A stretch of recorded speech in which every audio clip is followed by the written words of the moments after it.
harapanku. Harapan bukan saja membuat hidup kita indah, tetapi juga membuat kita bertahan hidup. Lebih dari sekadar makanan, minuman, dan pakaian. Pengharapanlah yang menjadi bahan bakar kehidupan kita.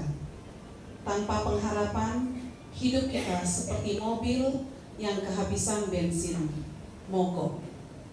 Kita bekerja keras karena kita mengharapkan kehidupan yang lebih baik di masa depan.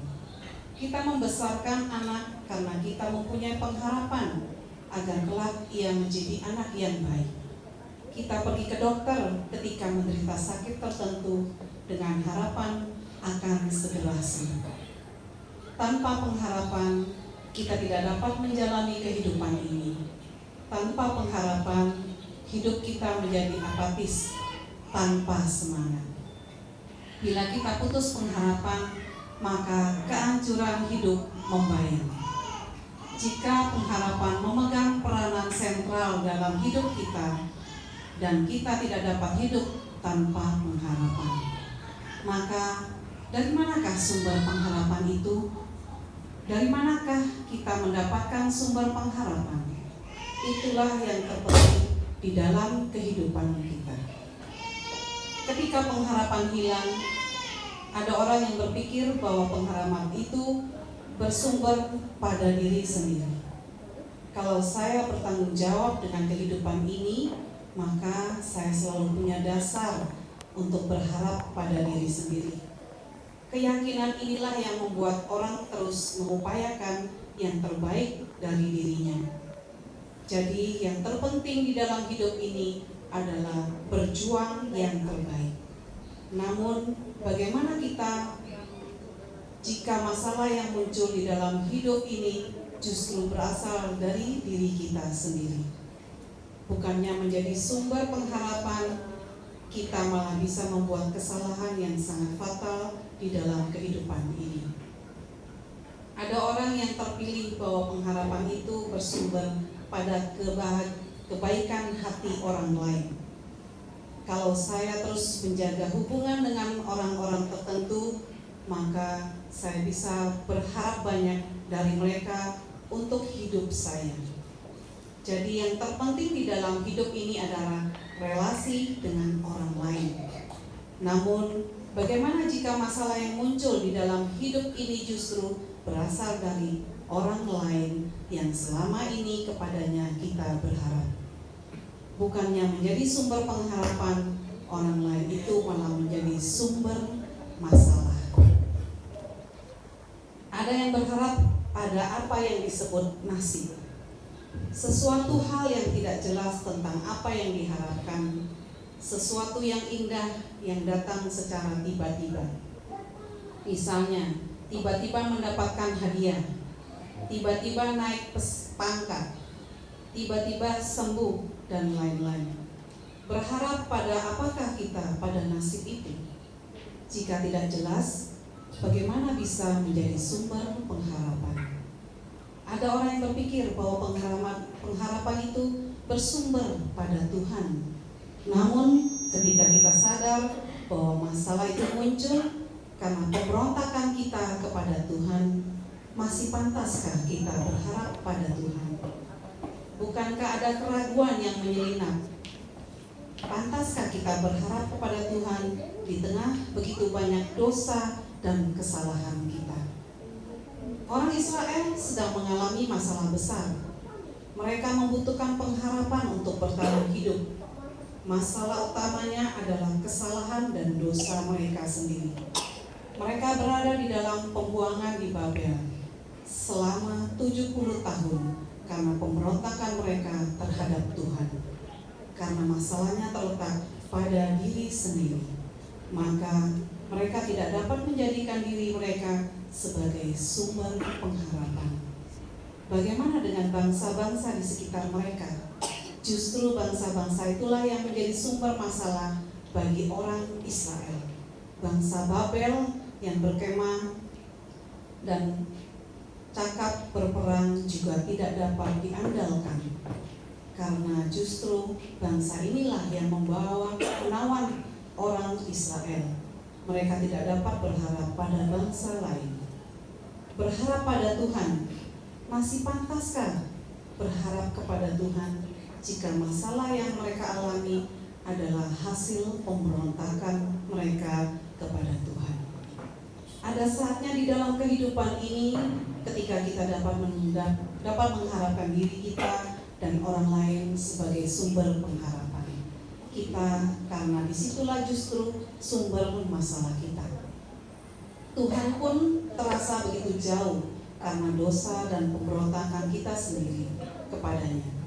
Dalam kondisi seperti ini, keputusasaan membayang, kehancuran ada di depan mata.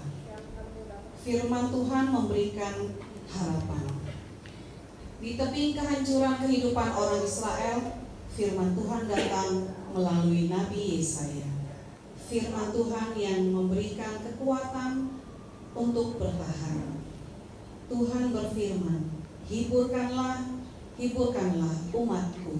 Demikian firman Allahmu.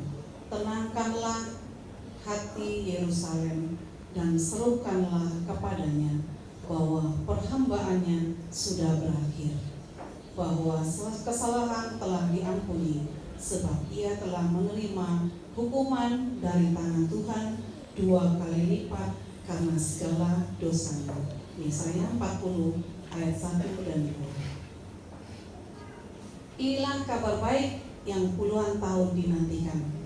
Tuhan memberikan pengharapan dan pelepasan. Murka Tuhan tidak untuk selama-lamanya. Ada saatnya Tuhan menghukum, tetapi ada pula saatnya kasih-Nya melimpah. Kasih dan kemurahan Tuhanlah sumber pengharapan kekal di dalam kehidupan ini. Gambaran tentang kasih dan kemurahan Tuhan itu kita dapatkan di dalam ayat 11. Seperti seorang gembala yang mengembalakan kawanan ternaknya dan menghimpunkannya dengan tangannya. Anak-anak domba di pangkunya, induk-induk domba dituntunnya dengan hati-hati. Tuhan ternyata mengerti betapa dalamnya keputusasaan yang membayang ketika manusia tak lagi berharap pada dirinya atau orang lain. Tuhan mengerti betapa ragunya manusia berharap kepada Tuhan, tak kala manusia menyadari bahwa masalah yang ada justru muncul karena kesalahan dan dosanya sendiri. Tuhan menerobos ketidakberdayaan manusia dengan kasih dan kemurahan-Nya. Kasih dan kemurahan Tuhan adalah sumber pengharapan yang kekal di tengah dunia yang mudah berubah ini. Tugas kita adalah menyambut Tuhan sang sumber pengharapan itu. Namun dengan apa kita menyambutnya? Firman Tuhan melalui Nabi Yesaya berbunyi, persiapkanlah di padang gurun jalan untuk Tuhan. Luruskanlah di padang belantara jalan raya bagi Allah kita. Sebuah kalimat yang ribuan tahun kemudian didengungkan ulang oleh Yohanes Pembaptis. Suatu panggilan untuk bertobat. Apa yang unik dari bagian ini? Pertama, ada kasih dan kemurahan Tuhan. Kedua, kasih dan kemurahan itu harus disambut dengan pertobatan. Bukankah ini hendak mengajarkan kepada kita bahwa kasih dan kemurahan Tuhan mendahului pertobatan? Artinya kita dan kemurahan itu bukan tanggapan Allah atas pertobatan kita, tetapi mendahului pertobatan kita. Menjadi konsepnya bukan demikian. Ayo bertobatlah. Kalau sudah bertobat, ini terimalah kasih dan kemurahan-Ku. Melainkan ini terimalah kasih dan kemurahan-Ku. Maukah kamu bertobat?